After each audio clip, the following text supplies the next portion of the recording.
45-12.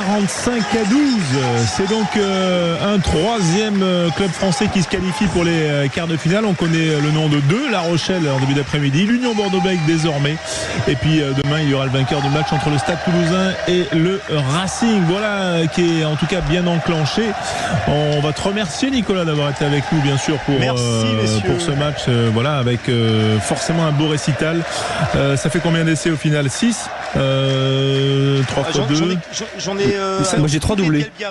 Ouais, 3 doublés de Garcia, 2 porteurs, 2 porteurs 2. Doublé de porteurs 2. 2 porteurs 2, Garcia 2, Dibel Garé 2. Ouais. C'est ça fait 3 doublés. Merci. Un triple-double pour ce match. Voilà, triple-double, effectivement. C'est la NBA, c'est ça aussi, la Champions Cup. Merci, Julien Thomas, d'avoir été avec nous. Avec plaisir, monsieur. Un grand plaisir. On accueille donc sur l'antenne de Sud Radio, vous, bien sûr, les auditeurs au 0826 300 300 et également Yohan Uger, Philippe Spanghero. Messieurs, bonsoir déjà, rebonsoir pour Yohan. Vous avez forcément apprécié cette démonstration bordelaise. 6 essais, il aurait pu en avoir 9. Hein.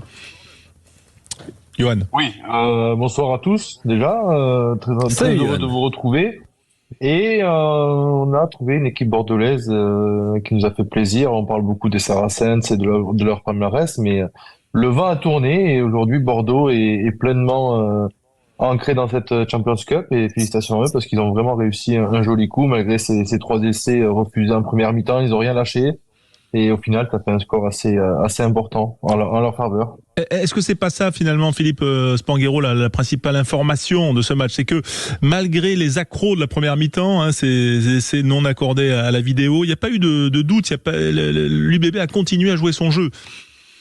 Oui, il n'y a pas eu de doute parce que quelque part aussi, les Saracens ont été très peu dangereux parce que malgré ces faits de jeu et ces essais refusés, il n'y a pas une occasion d'essai, il n'y a pas une occasion franche de scorer du côté des Saracens. Donc quelque part, les Bordelais, malgré le scénario qui était un peu compliqué puisque Yannick Bru avait dit que il fallait prendre le score très vite, qu'il avait peur un peu du manque de mobilité de son banc. Ils n'ont pas réussi à prendre ce score aussi vite qu'ils l'avaient imaginé. Mais par contre, en face, les Saracens ont rien montré. Donc, c'est vrai que on dit qu'il y a une faillite mentale. T'as été déçu par ces Saracens, toi? Ah ouais, mais vraiment. On dit qu'il y a une faillite des Saracens à 18-0 où ça craque complètement. Mais 18-0, c'est le score reflète pas du tout la physionomie du match. À ce moment-là, le craquage collectif des Saracens, il est dû au travail de sape des Bordelais qui ont quand même réalisé une grande performance aujourd'hui. Ouais, grande performance. Tu mettrais quelle note, tiens toi, Yohan, à la performance de l'UBB? On est sur un joli 15 sur 20 quand même. Hein. Mention bien.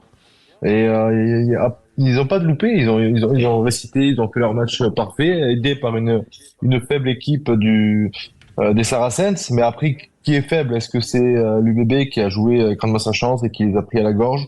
Je pense qu'avec Owen Farrell, l'issue aurait peut-être été un peu différente, je pense. En phase de poule, ça avait été la même issue avec Owen Farrell, hein. Je sais, mais on n'est pas en phase de poule. Mais sur un match décisif comme ça, ils ont... Pour moi, l'expérience, c'est qu'aujourd'hui, les remplaçants des Saracens n'ont pas été à la hauteur aussi quand ils sont rentrés.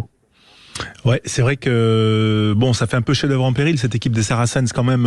Ça, on va y revenir, mais quand même, restons Alex et Philippe sur cette équipe de l'UBB qui va rejoindre les quarts et qui affrontera les Harlequins au tour suivant, Alexandre. Exactement, ils affronteront les Harlequins, c'est clair, c'est décidé désormais. Des Harlequins qui se sont imposés hier avec difficulté face à Glasgow, 28-24 grâce à un essai en toute fin de match. Une seconde période très mal gérée par les Harlequins. Malgré tout, il y aura quand même une belle équipe en face, une équipe qui avait fait des dégâts en phase de poule.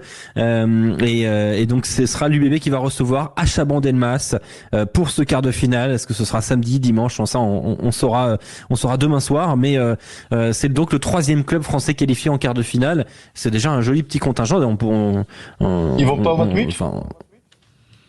Je pense pas. Je les vois mal aller. Je sais pas. Écoute, a priori, c'est censé être Chaban, mais pourquoi pas le Matmut dans un cadre comme ça? Je sais que ça coûte très cher de faire des matchs au Matmut, donc Donc je suis pas certain. Ouais.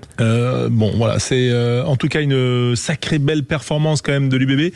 C'est la deuxième fois, on est d'accord, qu'ils rejoignent les quarts de finale. Ouais, c'est ce qu'on avait noté. Ouais, c'est ce qu'on avait noté. Il y avait 2021 et désormais les revoilà. Et bon, ça confirme quand même les progrès de cette équipe et surtout et puis pas que dans le jeu de trois quarts. Tu vois, on a mis en lumière le jeu de trois quarts et justement parce que t'as 3 doublés de joueurs qui sont dans cette ligne de trois quarts, mais tu fais un 14 sur 15 en touche, un 8 sur 9 en mêlée.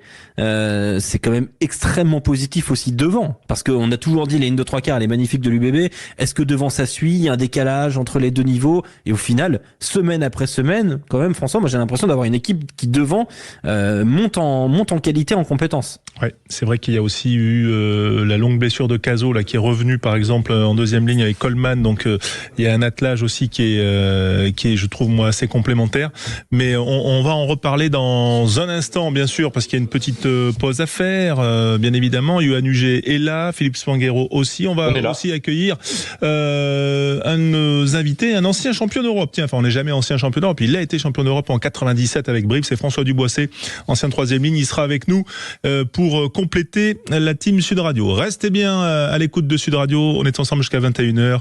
À tout de suite. Sud Radio, la radio du rugby. Avec vous les auditeurs passionnés de rugby sur Sud Radio, on est ensemble jusqu'à 21h pour parler de cette Champions Cup. Demain, Toulouse affrontera le Racing, bien sûr, on en parlera sur notre antenne, on le vivra en direct, mais on célèbre surtout la qualification de l'UBB ce soir pour les quarts de finale, victoire fleuve face aux Saracens, 45-12. Pour en parler, Yoann Huget bien sûr, Philippe Spanghero également, la team est là, et on est heureux d'accueillir aussi sur notre antenne François Duboissé, ancien troisième ligne centre de Brive, champion d'Europe en 1997. Salut François. Salut François, salut à tous. Merci d'être avec nous. Voilà. Alors on a réagi avec Yoann, avec Philippe sur la victoire de l'UBB. Est-ce que tu t'attendais toi, François, à une victoire aussi fleuve et qui confirme ce qu'on avait vu début janvier ou en décembre? Je me souviens plus de la date exacte de ce match de qualificatif. Disons que je m'y attendais peut-être avant le match, c'est sûr, au regard de ce qui s'était déjà passé, mais franchement à la mi-temps à 10-0 avec je sais pas combien, 3-4 essais non validés, franchement des fois ça tourne, c'est des matchs qui tournent pas trop bien. Bon, après effectivement la deuxième mi-temps a été plutôt facile et surtout ils ont été efficaces, et puis l'arbitre a décidé d'accorder les essais, donc voilà, c'était déjà beaucoup mieux. Ouais, ça va plus vite, c'est plus facile, hein, parce que quand même, en première mi-temps, il aurait quand même pu accorder, à mon sens, 2 essais quand même très litigieux, qui refusent, bon, voilà. Et oui, après, franchement, l'UBB sort de très gros matchs avec des présences quand même importantes. Moi, j'ai été quand même un peu bluffé par le niveau de l'UBB encore aujourd'hui. Hein. Ouais, Yoann Huget, est-ce que dans la progression de cette équipe, de ce groupe, voilà, quelle valeur ça a, ce succès quand même assez probant?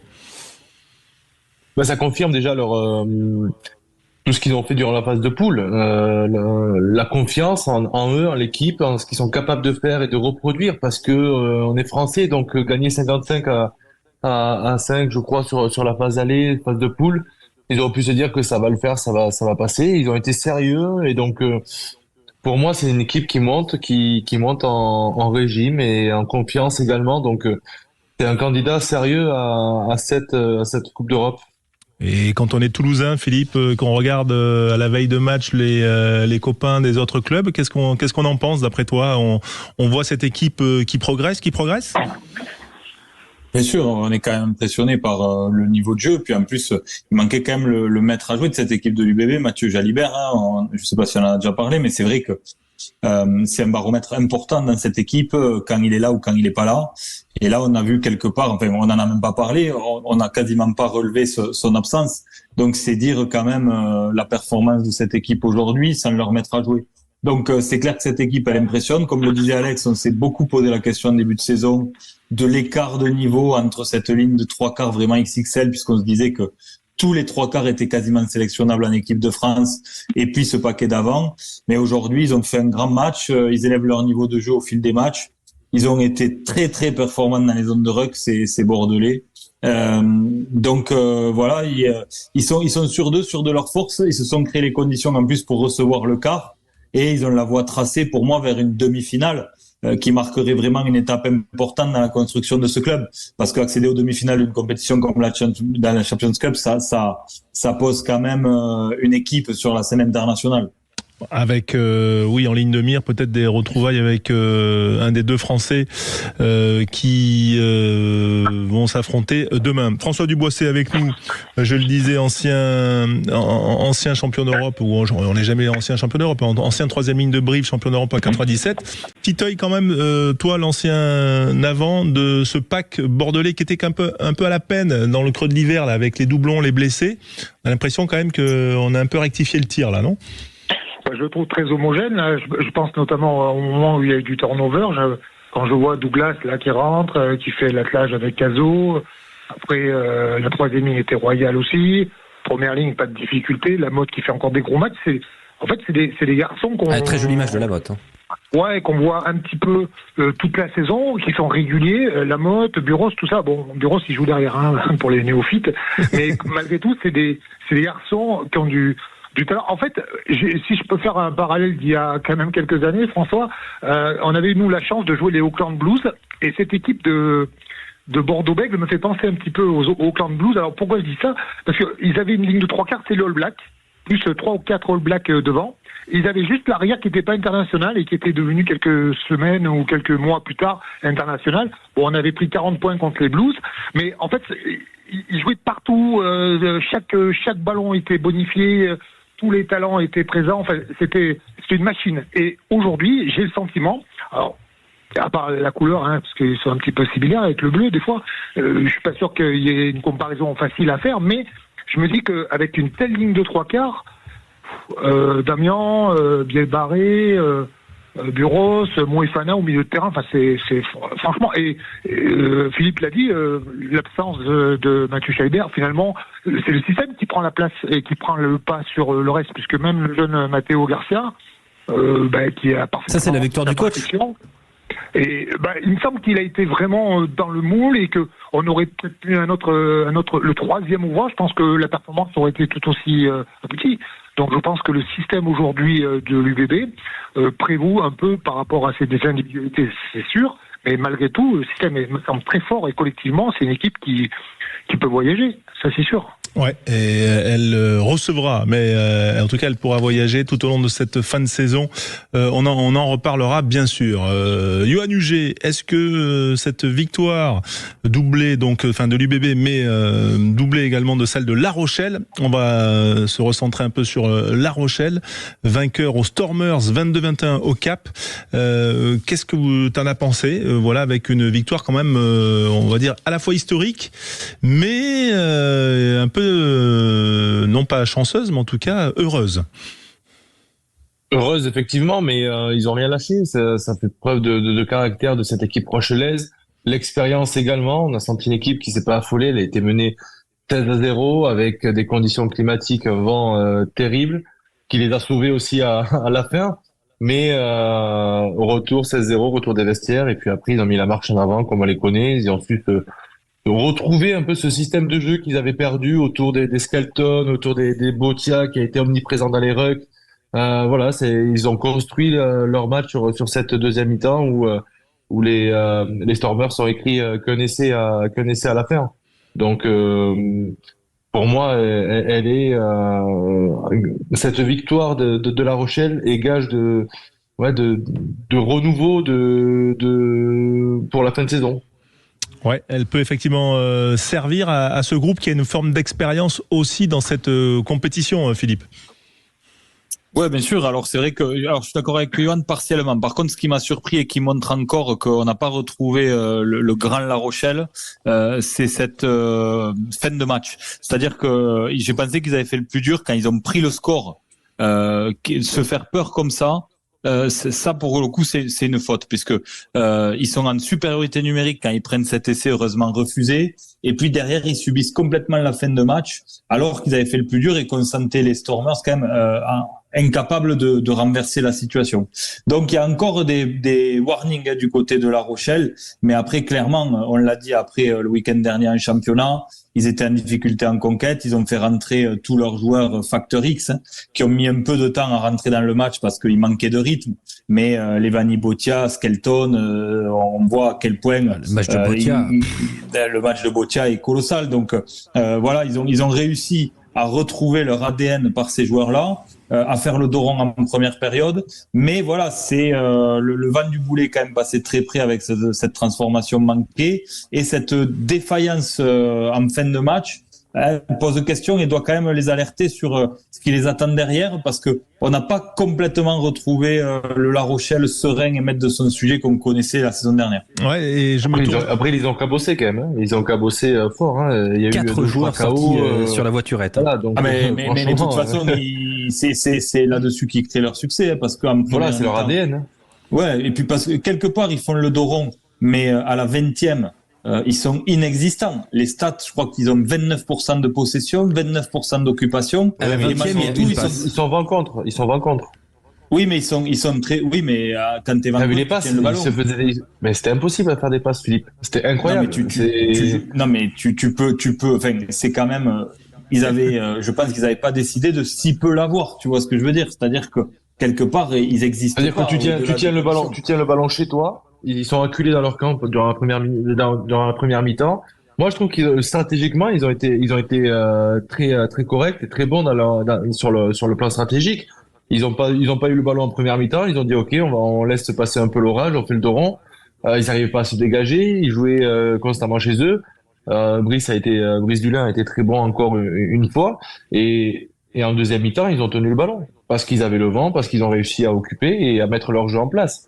Je suis d'accord avec toi, c'est une bonne gestion, sauf la fin de match où ils peuvent passer à la trappe, alors que ils avaient repris complètement la main sur cette partie. François Duboissé, ton regard toi sur cette performance rochelaise et puis l'arbitrage dans cette passe d'armes entre Johan et Philippe.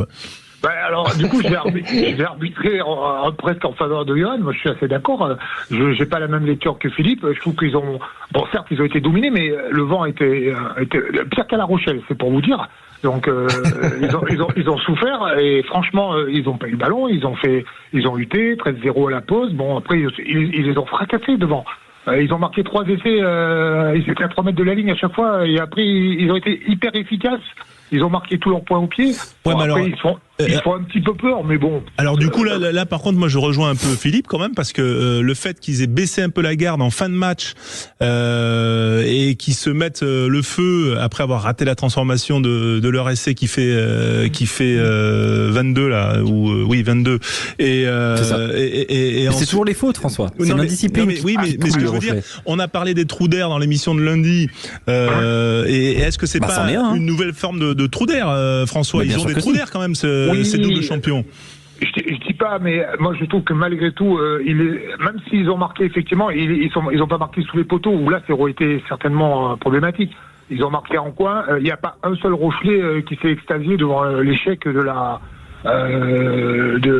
Liboc. Du tir de Liboc. Ben non, parce que d'abord, je pense sincèrement sur le terrain. Nous on l'a vu un peu de haut, mais sur le terrain c'était injouable. Les pénalités contre le vent, c'est les sommets. D'ailleurs, quand on voit sur le deuxième angle, en direct, je le vois pas, mais sur le deuxième angle, je vois le ballon où il part tout de suite à 7-8 mètres du poteau gauche. Bon, c'était impossible quasiment à 30 mètres ou 35 mètres de passer le ballon. Bon, les Rochelais se sont pas extasiés, ils étaient contents, très bien. Ils ont pas trop bien maîtrisé la dernière action, j'allais dire. Mais tant qu'ils marquent sur le côté, franchement, c'est un peu comment dire, pour ceux qui suivent le 7, et peut-être que vous avez vu le tournoi de Hong Kong, il faut accepter parfois de prendre un essai, il faut l'accepter, puisque derrière, il faut taper une transformation en drop pour gagner, quand c'est dans le coin. Et ben ça arrive souvent. Là, j'ai l'impression que les Rochelais, ils ont marqué très bien, il y avait de la pression, très bien, mais ils voulaient surtout pas commettre l'inéluctable sous les poteaux. Après, Liboc, il a fait ce qu'il a pu. Bon, déjà, c'est pas son point fort, on va dire, le jeu au pied, on l'a tous vu, il a été un petit peu quand même exclu de l'équipe d'Afrique du Sud pour ses manquements. Bon, je dis pas qu'il aurait pas pu le mettre, c'est quand même des fois un petit coup de voilà, mais franchement, Et j'étais pas inquiet. Quand j'ai vu qu'il prenait la transformation, même bien prise, tout ça, bon, elle est partie 10 mètres à gauche. Normal, elle était emportée tout de suite par le vent. Bon, ça n'empêche pas que le match était serré, mais j'ai essayé de défendre Philippe. J'ai essayé de défendre Philippe. Il est indéfendable, Philippe, indéfendable. Je me suis battu pour mon coéquipier, mais voilà. Là, c'est tout. Il y a une solidarité entre champions d'Europe là. Et bon, en tout cas, bon, non, juste le camp des troisième lignes. Là. Ouais, François, juste quand même sur le fait de maintenir comme ça, d'être dans la continuité, La Rochelle à garder son trophée. C'est un truc que vous n'aviez pas réussi à faire avec Brive. Et là, on sent quand même qu'ils sont, on va dire, galvanisés par ce succès. On a vu la joie, on a vu qu'il y avait quand même un truc qui était en train de redémarrer là sur les images, si on se fie aux attitudes.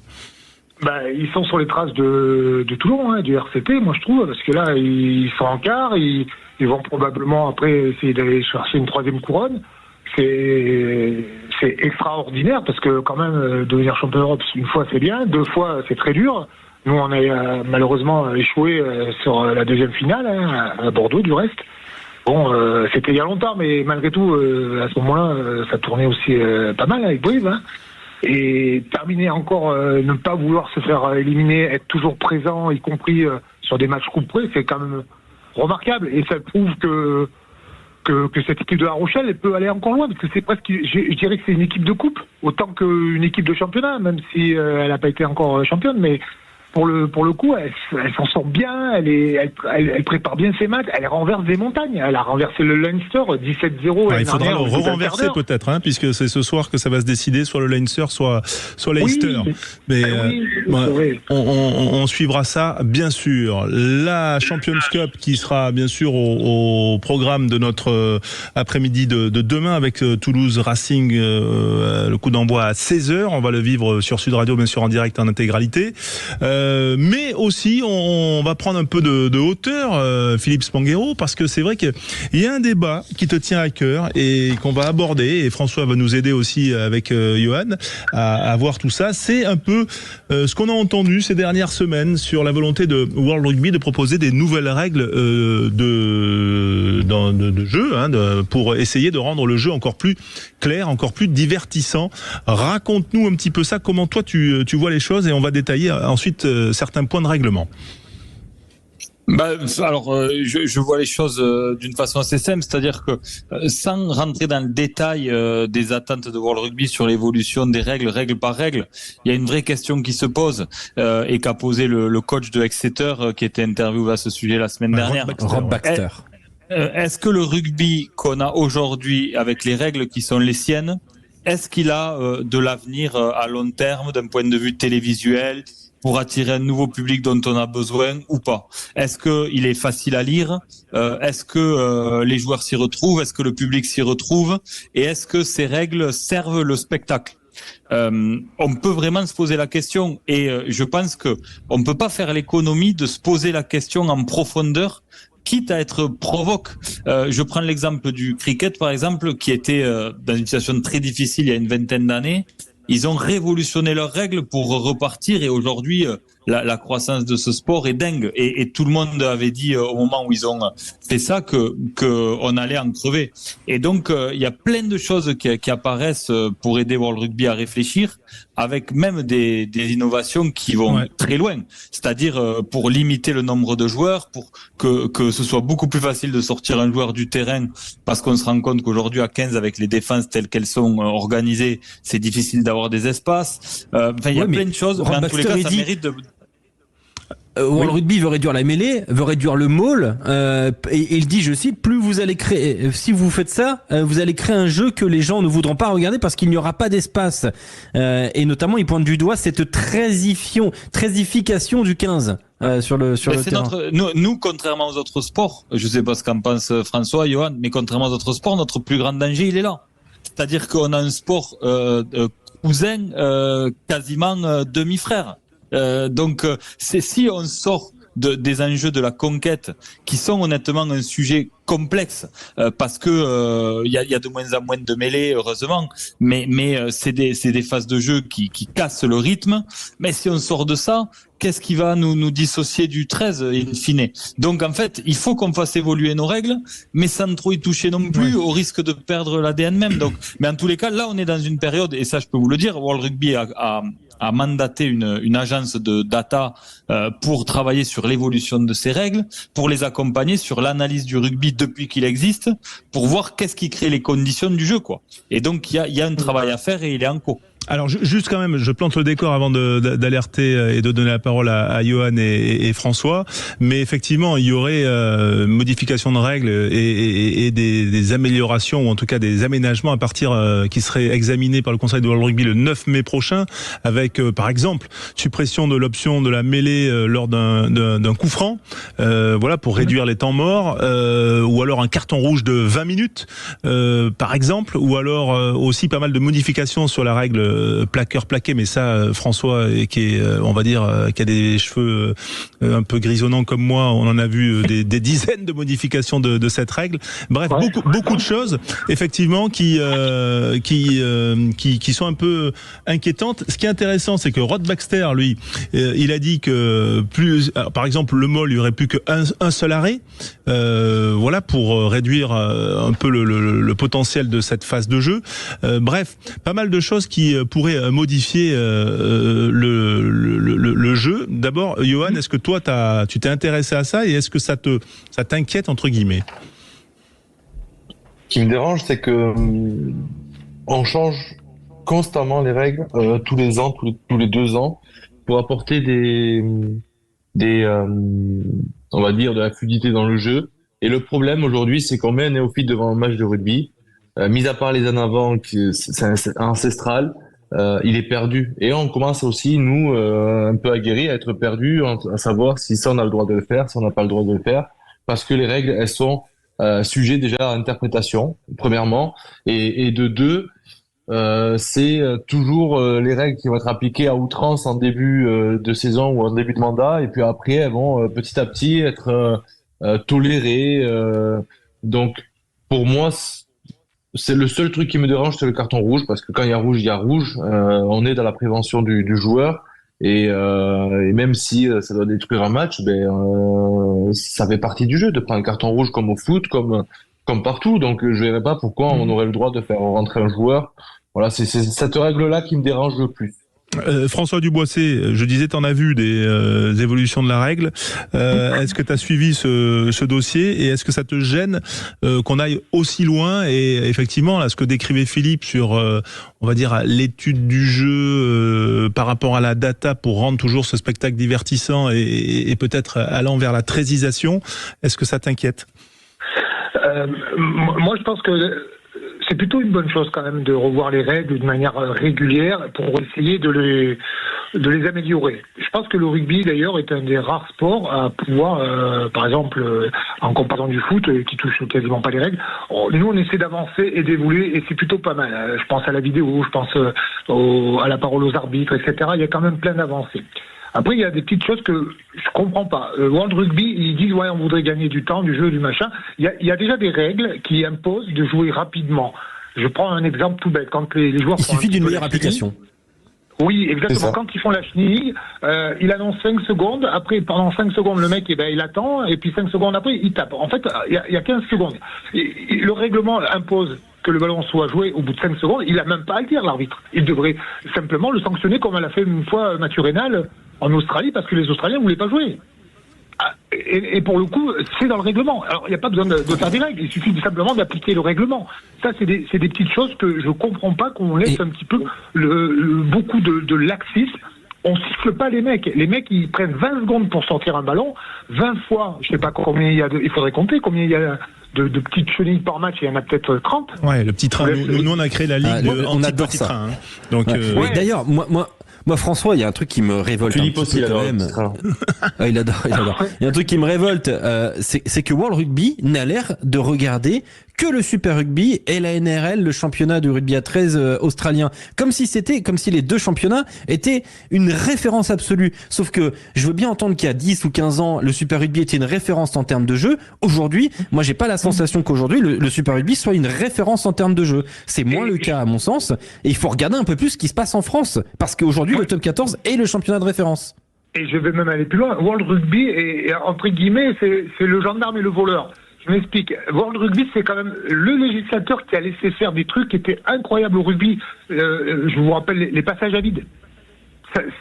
C'est totalement antinomique. Alors aujourd'hui, c'est certes accepté, mais un passage à vide au rugby, c'est parfaitement antinomique et anti-jeu.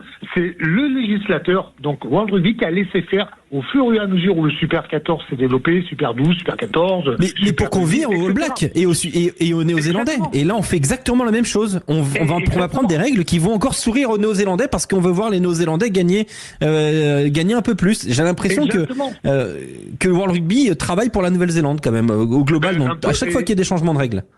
Et pour l'Afrique du Sud et pour l'Australie, on peut le dire, hein, pour la Zanzibar. Et je vais même encore plus loin. La sécurité, les plaquages hauts. François, qui a aussi comme moi les cheveux grisonnants, je pense que de sa vie, il a jamais plaqué un gars au collier. C'est jamais arrivé. Ça n'est arrivé qu'à partir du moment où le Super 12, Super 14, on a laissé faire le plaqueur de plus en plus haut, d'abord à la poitrine, ensuite un peu plus haut, puis à la fin, on a 4 commotions par match. À un moment, c'est pas possible. Alors que le règlement et le plaquage, tel que nous on l'a appris, tel qu'on l'a pratiqué, c'est un plaquage à la ceinture. Si on revenait simplement à cette règle, mais je peux vous assurer qu'il y en aurait des espaces. Regardez le nombre de gars qui passent les bras et quand ils sont plaqués un petit peu en arrière, le ballon il vit. Il suffit simplement de retrouver des gestes naturels de rugby. On plaque, le gars, s'il passe les bras, il passe les bras. S'il a quelqu'un à hauteur, ça fait 30 mètres de plus. Bon, il n'y a pas besoin d'inventer les règles. Il n'y a pas besoin. Donc moi, je suis un petit peu en réflexion par rapport à ça et par rapport à World Rugby. À mon sens, ils vont pas toujours au bout des choses et ils sont même pire responsables des alertes ou responsables en tout cas des exagérations. Intéressant le point de vue de François Dubossé. Johan Huget qui a pas encore de cheveux blancs, mais ça arrivera un jour, hein. Johan. J'en ai plus. Non mais c'est intéressant. C'est vrai qu'il y a beaucoup de choses dans le règlement aujourd'hui, et que c'est vrai que c'est aussi la façon d'arbitrer, de tenir les matchs. Ouais, c'est ce que je disais au début, François. C'est-à-dire qu'aujourd'hui, au début, la chenille était 5 secondes, ça a été appliqué 1 ou 2 fois. Et puis après, on laisse passer un peu plus. Voilà, c'est tout à base d'interprétation. Si c'est 5 secondes, c'est 5 secondes. C'est pas l'arbitre qui décide. Pour pas être trop strict, laisser la place au jeu, on siffle pas. C'est ça en fait le problème aujourd'hui. Je suis d'accord. Moi, ce qui m'interpelle quand même, Philippe Spanghero, c'est qu'on a compris qu'il y avait quand même une influence de la Sanzar, enfin en tout cas des Néo-Zélandais, des Sud-Africains et un peu des Australiens sur ces évolutions du jeu. Voilà, ils sont très influents. Et puis par exemple pendant la Coupe du Monde, il y a eu je sais plus comment ça s'appelle, le bunker. Et puis là, on n'en entend plus parler. Et l'interdiction de gratter des ballons aussi. On a l'impression quand même qu'il y a des gadgets un peu dans les observables, ce qu'on appelle les observables, qui sont ces sortes de modifications, de ces amendements de la règle, et puis qu'il y a des effets de mode. Et c'est peut-être aussi ça que veut dire François en disant qu'il y a beaucoup de choses dans le règlement et que c'est l'application de ce règlement qui devrait peut-être un peu plus coller à l'esprit du jeu, et que, je sais pas, World Rugby fait peut-être un peu de com, finalement. Ils font de la com, mais ils sont mauvais en com. Parce qu'ils expliquent mal leurs réflexions et leurs décisions. Par exemple, pourquoi en effet du jour au lendemain le bunker disparaît? Est-ce qu'il n'a pas donné satisfaction? Mais il faut savoir le dire et analyser pourquoi il n'a pas répondu aux attentes. Et si c'est pas le cas, pourquoi ça a disparu? Donc il y a quand même un problème de communication avec World Rugby, mais c'est hyper intéressant de comprendre les enjeux en effet politiques et les pressions. Il y a une mainmise chez World Rugby en effet des nations du Sud et principalement des Blacks, parce que les Sudaf ils sont pas trop dans cette mouvance-là. D'ailleurs, on l'a vu, ils se sont affrontés souvent et ils ont décidé de quitter le rugby du Sud parce qu'ils subissaient complètement les décisions des Néo-Zélandais qui avaient embarqué avec eux les Australiens. Et puis les Sud-Africains, en plus de ça, l'évolution de ces règles, elle leur va pas trop parce qu'ils sont dans une philosophie historique qui est la même que la nôtre, où la conquête joue un rôle important et c'est là que tu gagnes les matchs. Mais là, c'est c'est clair que je suis d'accord avec Alex aussi, qui disait que aujourd'hui, il faut regarder un peu plus vers le nord, parce qu'avec les Sud-Africains qui nous ont rejoints, c'est là que ça se passe. Et la conquête reste un sujet majeur. Donc, philosophiquement, je parle historiquement. Donc, il y a des vrais sujets pour le rugby. Mais le rugby a vraiment besoin de franchir un cap là au niveau international dans son homogénéité, et il faut qu'on arrive à simplifier quelques règles, parce que quand je vois encore là tout à l'heure la façon dont La Rochelle est arbitrée, notamment sur les zones de ruck, il y a aussi ce problème là. François le disait, toutes les règles sont là, mais il y a trop d'écart d'interprétation entre les nations du Sud et nous. Ouais.